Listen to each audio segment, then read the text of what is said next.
ভারতের বিরুদ্ধে ষড়যন্ত্র। পাকিস্তানের গুপ্তচর বৃত্তির অভিযোগে হরিয়ানা থেকে গ্রেপ্তার এক ইউটিউবার। মুখে সুন্দর হাসি মানেই যে সে একজন নিষ্পাপ মানুষ হবে এর কোনো অর্থ নেই। অনেক সময় সদা হাস্যমুখ মুখের আড়ালে লুকিয়ে থাকে এক গভীর চক্রান্ত, এমনকি নিজের দেশের বিরুদ্ধেও।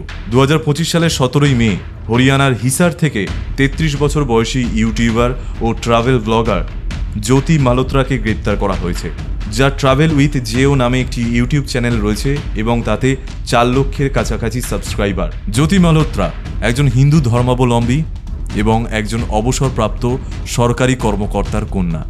জ্যোতি মালহোত্রা 2023 সালে পাকিস্তান সফর করেন এবং সেখানে পাকিস্তানি হাই কমিশন কর্মকর্তা আহসান উর রহমান ওরফে দানিশের সঙ্গে সাক্ষাৎ করেন। তিনি পাকিস্তানের বিভিন্ন স্থানে ভ্রমণ করে ভিডিও তৈরি করেন, যেমন Indian girl in Pakistan, Indian girl exploring Lahore ইত্যাদি, যা পাকিস্তানের পক্ষ থেকে ইতিবাচক বার্তা প্রচার করে।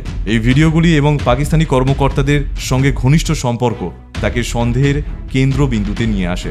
পাকিস্তানি গুপ্তচর জ্যোতি মালহোত্রা হোয়াটসঅ্যাপ, টেলিগ্রাম, স্ন্যাপচ্যাটের মতো এনক্রিপ্টেড মেসেজিং অ্যাপ ব্যবহার করে পাকিস্তানি গোয়েন্দা সংস্থার সঙ্গে যোগাযোগ রাখতেন। জ্যোতি মালহোত্রার বিরুদ্ধে ভারতীয় অফিসিয়াল সিক্রেটস অ্যাক্টস এবং ভারতীয় দণ্ডবিধির অধীনে অভিযোগ আনা হয়েছে, কারণ তিনি পাকিস্তানি গোয়েন্দা সংস্থার সঙ্গে নিয়মিত যোগাযোগ রাখতেন এবং সংবেদনশীল তথ্য শেয়ার করতেন বলে অভিযোগ। হরিয়ানা থেকে মোট 6 জনকে গ্রেপ্তার করা হয়েছে জ্যোতি মালহোত্রা সহ। এই পাকিস্তানি গুপ্তচর চক্রের অন্যতম সদস্য ছিল হরিয়ানার আরমান, যার বিরুদ্ধে অভিযোগ সে পাকিস্তানের ISI এর এজেন্টদের কাছ থেকে টাকা নিয়ে ভারতীয় সেনাবাহিনীর সংবেদনশীল তথ্য, সীমান্ত এলাকা সংক্রান্ত আপডেট এবং নিরাপত্তা সম্পর্কিত খুঁটিনাটি তথ্য পাচার করছিল। আরমান জ্যোতির সঙ্গেও যুক্ত ছিল এবং সে স্থানীয় স্তরে আরও 3-4 জনকে তথ্য সংগ্রহ ও প্রেরণে সহায়তা করছিল। 4 জন সহযোগী যারা হরিয়ানা থেকে ধরা পড়েছে: রাজীব খট্টর, হরিয়ানার পানিপথের বাসিন্দা, সামরিক অফিসারদের সাথেও সম্পর্ক তৈরি করেছিল বিভিন্ন সোশ্যাল ইভেন্টে এবং এই সূত্রে তথ্য জোগাড় করে পাচার করত। মোহাম্মদ রিয়াজ পেশায় একজন মোবাইল রিপেয়ার টেকনিশিয়ান, সে সামরিক জায়গার কাছে অবস্থান করে সেখানকার লোকেশন ফিড ও চিত্র পাঠাচ্ছিল পাকিস্তানকে। শাহিদ শেখ স্থানীয় রাজনৈতিক দলের ছোটখাটো কর্মী।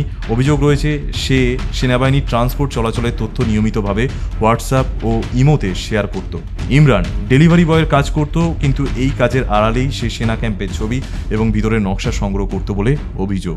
যদিও পুরো বিষয়টা এখনো তদন্ত সাপেক্ষ এবং ভবিষ্যতে কি রায় আসবে তার দিকে আমরা তাকিয়ে রয়েছি। এখন প্রশ্ন হলো, যারা এই কাজগুলো করছে তাদেরকে আমরা কোন চোখে দেখব? অবশ্যই তাদেরকে আমরা দেশদ্রোহী হিসাবে দেখব, তারা যে ধর্মেরই হোক না কেন। এই সময় হিন্দু মুসলিম বিভাজন করার সময় নয়, এই সময় তুতু ম্যামে করারও জায়গা নেই। এই সময় আমাদেরকে ঐক্য এবং সম্প্রীতি বজায় রাখতে হবে। সব ধর্মেই আংশিক মানুষ রয়েছে যারা দেশের সাথে গাদ্দারি করছে, দেশের বিরুদ্ধে চক্রান্ত করছে এবং তাদেরকে শনাক্ত করার সময়ও এসেছে।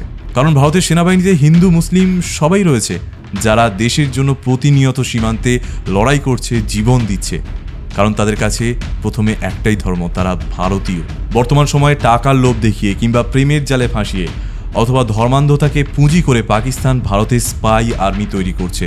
এই বিষয়ে সরকারকে আরও বেশি সচেতন হতে হবে বলে আমরা মনে করি। যে ধর্মেরই হোক না কেন, দেশের বিরুদ্ধে যে ষড়যন্ত্র করে তার বিরুদ্ধে সরকারকে কঠোরতম পদক্ষেপ গ্রহণ করতে হবে এবং সেই সঙ্গে এই স্পাই আর্মির সংখ্যা যাতে দ্রুত ছড়িয়ে না পড়ে সেই জন্য অবশ্যই সরকার এবং ভারতীয় এজেন্সিকে বিভিন্ন গোপনীয় অভিযান চালাতে হবে এবং তার মাধ্যমে ফিল্টার করতে হবে, শনাক্ত করতে হবে। যারা সন্দেহভাজন হচ্ছে তাদেরকে আলাদা করতে হবে।